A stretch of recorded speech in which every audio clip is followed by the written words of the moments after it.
ಆತ್ಮೀಯ ರೈತ ಬಾಂಧವರೇ ನಮಸ್ಕಾರ. ನಾನು ನಿಮ್ಮ ಗೌರೀಶ್ ಮಾತಾಡ್ತಾ ಇದ್ದೀನಿ. ಇವತ್ತು ಕೃಷಿ ಇಲಾಖೆಗೆ ಸಂಬಂಧಪಟ್ಟಂತೆ ಒಂದಷ್ಟು ಮಾಹಿತಿಯನ್ನು ನಿಮ್ಮ ಮುಂದೆ ಹಂಚಿಕೊಳ್ಳುವಂಥ ಒಂದು ಪ್ರಯತ್ನವನ್ನು ಮಾಡ್ತಾ ಇದ್ದೀನಿ. ಈ ವಿಡಿಯೋನ ಹೊಸದಾಗಿ ಯಾರು ನೋಡ್ತಾ ಇದ್ದೀರಾ ದಯವಿಟ್ಟು ಚಾನಲ್ನ ಸಬ್ಸ್ಕ್ರೈಬ್ ಮಾಡಿಕೊಂಡು ಸಪೋರ್ಟ್ ಮಾಡಿ. ಈ ವಿಡಿಯೋನ ಕನಿಷ್ಠ ಒಂದು 10 ಜನ ರೈತರಿಗೆ ಶೇರ್ ಮಾಡಿ. ಯಾಕಂದರೆ ಇವತ್ತು ಕೃಷಿ ಇಲಾಖೆಯಿಂದ ಏನೆಲ್ಲ ಒಂದು ಬೆನಿಫಿಟ್ಸ್ ಸಿಗುತ್ತೆ ಅನ್ನೋದು ಬಹಳಷ್ಟು ಜನ ರೈತರಿಗೆ ಗೊತ್ತಿರೋದಿಲ್ಲ. ಸೊ ಇಂಥ ಒಂದು ವಿಚಾರಗಳನ್ನ ತಿಳಿಸ್ಕೊಟ್ಟಾಗ, ಇಂಥ ಒಂದು ವಿಚಾರಗಳನ್ನ ಶೇರ್ ಮಾಡಿದಾಗ ಒಂದಷ್ಟು ರೈತರಿಗೆ ಅನುಕೂಲವಾಗುವಂಥ ಒಂದು ಚಾನ್ಸಸ್ ಇರುತ್ತೆ. ಸೊ ಮೊದಲಿಗೆ ಈ ಒಂದು ಕೃಷಿ ಇಲಾಖೆಯಲ್ಲಿ ಸಾಕಷ್ಟು ಒಂದು ಹೆಡ್ ಆಫ್ ದ ಡಿಪಾರ್ಟ್ಮೆಂಟ್ ಅಂತ ನಾವು ಕರಿಬೋದು. ಯಾಕಂದ್ರೆ ಕೃಷಿ ಇಲಾಖೆನ ಬೇರೆ ಡಿಪಾರ್ಟ್ಮೆಂಟ್ಗೆ ಹೋಲಿಕೆ ಮಾಡಿಕೊಂಡ್ರೆ ಇದು ಒಂದು ರೀತಿಯಲ್ಲಿ ಹೆಡ್ ಆಫ್ ದ ಡಿಪಾರ್ಟ್ಮೆಂಟ್ ಅಂತ ನಾವು ಕರಿಬೋದು. ಇಲ್ಲಿ ಸಾಕಷ್ಟು ಯೋಜನೆಗಳು ರೈತರಿಗೆ ಸಿಗುತ್ತೆ. ಅಂತಹ ಒಂದು ಯೋಜನೆಗಳ ಕಂಪ್ಲೀಟ್ ಒಂದು ಮಾಹಿತಿಯನ್ನ ಸ್ಟೆಪ್ ಬೈ ಸ್ಟೆಪ್ ನಾವು ತಿಳ್ಕೊಳ್ತಾ ಹೋಗೋಣ. ಸೊ ಇದರಿಂದ ಸಾಕಷ್ಟು ಜನ ರೈತರಿಗೆ ಅನುಕೂಲ ಆಗುತ್ತೆ. ಅದಕ್ಕೂ ಮುಂಚೆ ನೀವೇನಾದರೂ ರೈತರಾಗಿದ್ದರೆ ದಯವಿಟ್ಟು ಈ ಒಂದು ವಿಡಿಯೋಗೆ ಒಂದು ಲೈಕ್ ಮಾಡಿ. ಒಂದೇ ಒಂದು ಲೈಕ್ ಎಕ್ಸ್ಪೆಕ್ಟ್ ಮಾಡ್ತೀನಿ. ಸೊ ಸ್ನೇಹಿತರೆ, ಈ ಒಂದು ಮಳೆಗಾಲ ಆರಂಭ ಆದಾಗ ಮೊಟ್ಟ ಮೊದಲನೇದಾಗಿ ಆ ಒಂದು ಕೃಷಿ ಇಲಾಖೆಯಿಂದ ನಮಗೆ ಸಿಗ್ತಕ್ಕಂಥದ್ದು ಬಿತ್ತನೆ ಬೀಜಗಳು. ಸೊ ಬಿತ್ತನೆ ಬೀಜಗಳು ರಾಗಿ ಇರ್ಬೋದು, ಅಥವಾ ಜೋಳ ಇರ್ಬೋದು, ಅಥವಾ ಸೆಣಬು. ಸೊ ಈ ಥರ ಒಂದಷ್ಟು ಬಿತ್ತನೆ ಬೀಜಗಳನ್ನು ಕಾಲಕ್ಕೆ ಸರ್ಕ್ಯುಲೇಷನ್ಸ್ ಬಂದಾಗ ಆ ಒಂದು ಸರ್ಕ್ಯುಲೇಷನ್ಸ್ನ ಸುತ್ತಲ ಮುಖಾಂತರ ಹೊರಡಿಸಿ ರೈತರಿಗೆ ಕೊಡುವಂಥ ಒಂದು ಕಾರ್ಯಕ್ರಮವನ್ನು, ಯೋಜನೆಯನ್ನು ಈ ಒಂದು ಕೃಷಿ ಇಲಾಖೆ ಮುಖಾಂತರ ನಮಗೆ ಸಿಗುತ್ತೆ.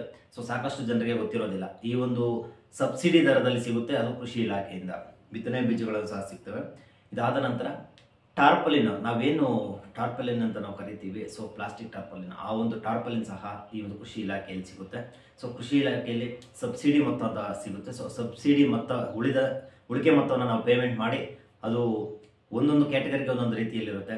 ಸೊ ಜನರಲ್ಗೆ ಇಷ್ಟು ಅಂತ, ಮತ್ತು ಇನ್ನುಳಿದ ಕ್ಯಾಟಗರಿಗೆ ಇಷ್ಟು ಇರುತ್ತೆ ಅಂತ ಆ ಒಂದು ಅಮೌಂಟನ್ನು ನಾವು ಪೇ ಮಾಡಿ ಆ ಒಂದು ಏನು ಟಾರ್ಪಲಿನ್ ನಾವು ತಗೋಬೋದು. ಅದಾದ ನಂತರ ಒಂದು ಚಾಪ್ ಕಟರ್ ಇರ್ಬೋದು. ಚಾಪ್ ಕಟರು ಅಷ್ಟೇ, ಅದರಲ್ಲೂ ಸಹ ಸಬ್ಸಿಡಿ ಇರುತ್ತೆ. ಸೊ ಜನರಲ್ ಕ್ಯಾಟಗರಿ ಇಷ್ಟು ಕಟ್ಟಬೇಕಾಗುತ್ತೆ. ಸೊ ಇನ್ನುಳಿದಂತೆ ಕ್ಯಾಟಗರಿಗೆ ಒಂದಷ್ಟು ಅಮೌಂಟನ್ನು, ನಿರ್ದಿಷ್ಟವಾದ ಒಂದು ಅಮೌಂಟನ್ನು ಪೇ ಮಾಡಿಕೊಂಡು ನಾವು ಚಾಪ್ ಕಟರ್ನ ತೊಗೊಂಡ್ಬರ್ಬೋದು. ಇನ್ನು ಸ್ಪ್ರೇಯರ್, ಪೆಟ್ರೋಲ್ ಅಥವಾ ವಿದ್ಯುತ್ ಅಥವಾ ನಾರ್ಮಲ್ ಸ್ಪ್ರೇಯರ್, ಅದು ಸಹ ಈ ಒಂದು ಕೃಷಿ ಇಲಾಖೆಯಲ್ಲಿ ಸಿಗುತ್ತೆ. ಕೃಷಿ ಹೊಂಡ ಭಾಗ್ಯ ಇಲ್ಲಿ ಸಿಗುತ್ತೆ. ಸೊ ನಿಮಗೆ ಏನಾದರೂ ನೀರಿನ ಸಮಸ್ಯೆ ಇದ್ದರೆ ಕೃಷಿ ಹೊಂಡವನ್ನು ಮಾಡಿಸ್ಕೊಳ್ಬೋದು, ಅದು ಕೃಷಿ ಇಲಾಖೆ ಮುಖಾಂತರ. ಇನ್ನುಳಿದಂತೆ ಬದು ನಿರ್ಮಾಣ, ಇದು ನರೇಗಾ ಯೋಜನೆಯಲ್ಲಿ ಬರ್ತಕ್ಕಂಥ ಒಂದು ಯೋಜನೆ. ಇಲ್ಲಿ ಬದು ನಿರ್ಮಾಣ ಎಕರೆಗೆ ಇಷ್ಟು ಅಂತ ಕೊಡ್ತಾರೆ.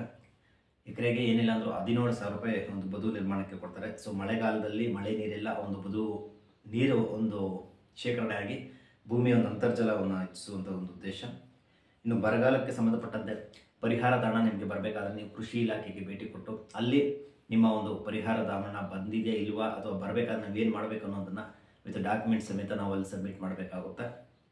ಇನ್ನುಳಿದಂತೆ ಕಳೆ ತೆಗೆಯೋದಕ್ಕೆ ಕೆಲವೊಂದಷ್ಟು ಎಕ್ವಿಪ್ಮೆಂಟ್ಸನ್ನು ಬಿಡುಗಡೆ ಮಾಡ್ತಾರೆ. ಇನ್ನುಳಿದಂತೆ ಒಂದು ಪವರ್ ಟಿಲ್ಲರ್ ಅಥವಾ ಟ್ರ್ಯಾಕ್ಟರ್ ಯಾವ ಸಮಯದಲ್ಲಿ ಬಿಡ್ತಾರೆ, ಸೊ ಅಂಥ ಸಂದರ್ಭದಲ್ಲಿ ನಮಗೆ ಬೇಕಾಗಿರ್ತಕ್ಕಂಥ ಒಂದು ಅರ್ಜಿಗಳನ್ನು ನಾವು ಹಾಕ್ಕೊಂಡು ಆ ಒಂದು ಎಕ್ವಿಪ್ಮೆಂಟ್ಸನ್ನು ತೊಗೊಬೋದು. ಇನ್ನುಳಿದಂತೆ PM ಕಿಸಾನ್ಗೆ ಸಂಬಂಧಪಟ್ಟಂತೆ ನಾವು ಕೃಷಿ ಇಲಾಖೆಯನ್ನು ಭೇಟಿ ಮಾಡಬೇಕಾಗುತ್ತೆ. ಅಲ್ಲಿ PM ಕಿಸಾನ್ಗೆ ಅರ್ಜಿಗಳನ್ನು ತೊಗೊಳ್ತಾರೆ. ಬಟ್ ಈಗ ನಾನೊಂದು ವಿಡಿಯೋದಲ್ಲಿ ಹೇಳಿದ್ದೆ ನಿಮಗೆ, PM ಕಿಸಾನ್ 2019 ನಂತರ ಪಹಣಿ ಏನಾದರೂ ಆಗಿದ್ರೆ ಅಂಥ ಒಂದು PM ಕಿಸಾನ್ಗೆ ಎಲಿಜಿಬಿಲಿಟಿ ಇರೋದಿಲ್ಲ. ಸೊ 2019ಕ್ಕಿಂತ ಮುಂಚೆ ಇರ್ತಕ್ಕಂಥ ಒಂದು ರಿಜಿಸ್ಟ್ರೇಷನ್ ಆಗಿರ್ತಕ್ಕಂಥ ಒಂದು ಪಹಣಿ ಇದ್ದರೆ ಖಂಡಿತವಾಗ್ಲೂ PM ಕಿಸಾನ್ ಹಣ ನಮಗೆ ಬರುತ್ತೆ. ಸೊ ಈ ಒಂದಷ್ಟು ಈಗ ಹೇಳಿರ್ತಕ್ಕಂಥ ಒಂದಷ್ಟು ಮಾಹಿತಿ ಕೃಷಿ ಇಲಾಖೆಯಲ್ಲಿ ಸಿಗ್ತಕ್ಕಂಥದ್ದು. ಸೊ ರೈತ ಬಾಂಧವರೇ, ಇದಿಷ್ಟು ಕೃಷಿ ಇಲಾಖೆಗೆ ಸಂಬಂಧಪಟ್ಟಂತ ಒಂದಷ್ಟು ಮಾಹಿತಿ. ಸೊ ಇವೆಲ್ಲ ಯೋಜನೆಗಳು ಕಾಲಕ್ಕೆ ಕೃಷಿ ಇಲಾಖೆಯಿಂದ ಬಿಡುಗಡೆ ಆಗ್ತಾ ಇರ್ತವೆ. ರೈತ ಬಾಂಧವರೇ, ಇದಿಷ್ಟು ಕೃಷಿ ಇಲಾಖೆಯಿಂದ ರೈತರಿಗೆ ಸಿಗುವಂತ ಒಂದಷ್ಟು ಯೋಜನೆಗಳು. ಸೊ ಈ ಯೋಜನೆಗಳ ಒಂದು ಬಗ್ಗೆ ಏನಾದರೂ ನಿಮಗೆ ಡೌಟ್ಸ್ ಇದ್ರೆ ಕಮೆಂಟ್ ಸೆಕ್ಷನ್ ಅಲ್ಲಿ ಕಮೆಂಟ್ ಮಾಡಿ. ಅದಕ್ಕೂ ಮುಂಚೆ ಈ ಒಂದು ಯೋಜನೆಗಳು ತಗೋಬೇಕಾದ್ರೆ ನಾವು ಕೃಷಿ ಇಲಾಖೆಗೆ ಭೇಟಿ ಕೊಡಲೇಬೇಕಾಗುತ್ತೆ. ಸೊ ಕೃಷಿ ಇಲಾಖೆಗೆ ಭೇಟಿ ಕೊಟ್ಟಾಗ ಒಂದಕ್ಕಿಂತ ಒಂದು ಹೆಚ್ಚಿನ ಒಂದು ಇನ್ಫಾರ್ಮೇಶನ್ ಅಲ್ಲಿ ನಾವು ತಗೋಬಹುದು. ಸೊ ಸಾಕಷ್ಟು ಜನರಿಗೆ ಇದರ ಒಂದು ಮಾಹಿತಿ ಗೊತ್ತಿರೋದಿಲ್ಲ. ಈ ವಿಡಿಯೋನ ಆದಷ್ಟು ಶೇರ್ ಮಾಡಿ. ಯಾಕೆಂದರೆ ಗೊತ್ತಿರೋದಿಲ್ಲ ರೈತರಿಗೆ, ಸಾಕಷ್ಟು ಜನರಿಗೆ ಅದು ಗೊತ್ತಿರೋದಿಲ್ಲ. ಇಂಥ ಒಂದು ಟೆಕ್ನಾಲಜಿ ಇರ್ತಕ್ಕಂಥ, ಇಂಥ ಒಂದು 5G 6G ಬರ್ತಕ್ಕಂಥ ಒಂದು ಜನ್ರೇಷನಲ್ಲಿ ಇದ್ದೀವಿ ನಾವು. ಸೊ ಇಂಥ ಸಂದರ್ಭದಲ್ಲೂ ಸಾಕಷ್ಟು ಜನ ರೈತರಿಗೆ ಇದರ ಒಂದು ಮಾಹಿತಿ ಗೊತ್ತಿರೋದಿಲ್ಲ. ಸೊ ಯಾವ ಡಿಪಾರ್ಟ್ಮೆಂಟಲ್ಲಿ ಏನೆಲ್ಲ ಒಂದು ಸಿಗುತ್ತೆ ಅನ್ನೋದು ಸಹ ಸಾಕಷ್ಟು ಜನರಿಗೆ ಗೊತ್ತಿರೋದಿಲ್ಲ. ಸೊ ಅವುಗಳ ಏನು ಕಂಪ್ಲೀಟ್ ಪೇಮೆಂಟನ್ನು ಕೊಟ್ಟು ಶಾಪ್ಗಳಲ್ಲಿ ಪರ್ಚೇಸ್ ಮಾಡ್ಕೊಂಡ್ಬರ್ತಾರೆ. ಆದರೆ ಇಲ್ಲಿ ಸಬ್ಸಿಡಿ ದರದಲ್ಲಿ ಸಿಗ್ತಕ್ಕಂಥ ಒಂದು ಮಾಹಿತಿ ಸಾಕಷ್ಟು ಜನ ರೈತರಿಗೆ ಗೊತ್ತಿರೋದಿಲ್ಲ. ಸೊ ಇಂಥ ಒಂದು ವಿಚಾರಗಳನ್ನು ಸಾಕಷ್ಟು ಜನ ರೈತರಿಗೆ ತಲುಪಿಸಿದ್ರೆ ಬಹಳ ಉಪಯುಕ್ತವಾಗುತ್ತೆ. ಸೊ ಈ ವಿಡಿಯೋ ಇಷ್ಟ ಆಗಿದೆ ಅಂತ ಅಂದ್ಕೊಳ್ತೀನಿ. ಸಿಗೋಣ ಮುಂದಿನ ವಿಡಿಯೋದಲ್ಲಿ. ಅಲ್ಲಿ ತನಕ ಎಲ್ರಿಗೂ ನಮಸ್ಕಾರ.